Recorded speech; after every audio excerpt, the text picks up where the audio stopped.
انا بقالي ساعه دلوقتي يا بنتي قايله لك على كوبايه ميه اخد الدواء، وانتي قاعده ماسكه الموبايل عماله كل شويه طلبات، كل شويه طلبات. ارحميني بقى، عايزه ايه؟ حرام عليكي، بكره لما تكبري كده ان شاء الله ولادك ما هتلاقي اللي بتعمليه فيها يقعد. قومي يا بنتي حرام عليكي، ما تفوليش عليا لو سمحتي. عايزه ايه؟ اديني سبت الموبايل اهو. عايزه ايه؟ كل شويه خدتي الدواء ده 50 مره 50 مره. حرام عليكي وبترزعي كده هتلاقي اللي يرزع فوق. انت عايزه ايه دلوقتي؟ عايزه كوبايه ميه لو سمحتي؟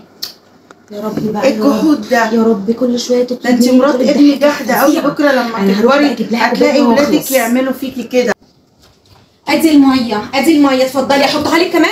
ايه يا بنتي انت بتطفحاني؟ حرام عليكي اللي انت بتعمليه ده كده، والله العظيم ربنا هيوريني فيكي يوم اللي انت. لا انا عارفه انا بعمل ايه لو سمحتي، انا عارفه انا بعمل ايه 24 ساعه جنبك. عايزه ايه؟ هما دول كويسين على قدك؟ 24 ساعه يا حبيبتي قاعده ماسكه الموبايل يا حبيبتي، مش ليا وعامله نفسك يعني كل ترتيبات البيت دي وكل الاكل وكل الحاجات دي انا بعملها؟ بيتك يا حبيبتي، شغلي عشان اصرف واجيب لكم الدواء ده كله واعيشكم في المستوى ده. مش عايزه حاجه كله من خير ابني يا حبيبتي. لا مفيش الكلام ده. بتيجي تعملي قدام ابنك ابني ان انت بتبقي كويسه معايا، واول ما يعني دي اخرتها بتعامليني معامله وحشه. والله لا يقعد لك، والله لا يقعد لك. انت بتدعي عليا كمان في وشي؟ لا مش بدعي عليك. طب ادي الميه اهو، مفيش ادويه ومش جايبه لك ادويه تاني ومش هعمل لك اي حاجه تاني.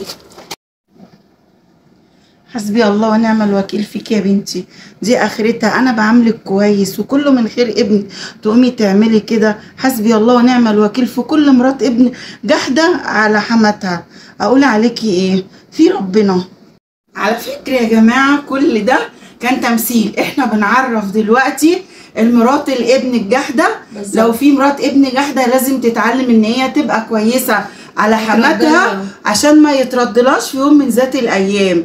اما مرات ابني حبيبتي وبتحبني ومعاملتها كويسه معايا وبتجيب لي كل حاجه، بس احنا بنعرف البنت اذا كانت وحشه مع حماتها او جحده، اللي قلوبهم جحده، علشان كده ربنا يقعده لها، وزي ما بتعامل مامتها تعامل حماتها عشان ربنا يبارك لها. فده كان فيديو بنعلم المرات الابن الجحده اذا كانت جحده على حماتها تبقى حنينه ونتقي ربنا فيها.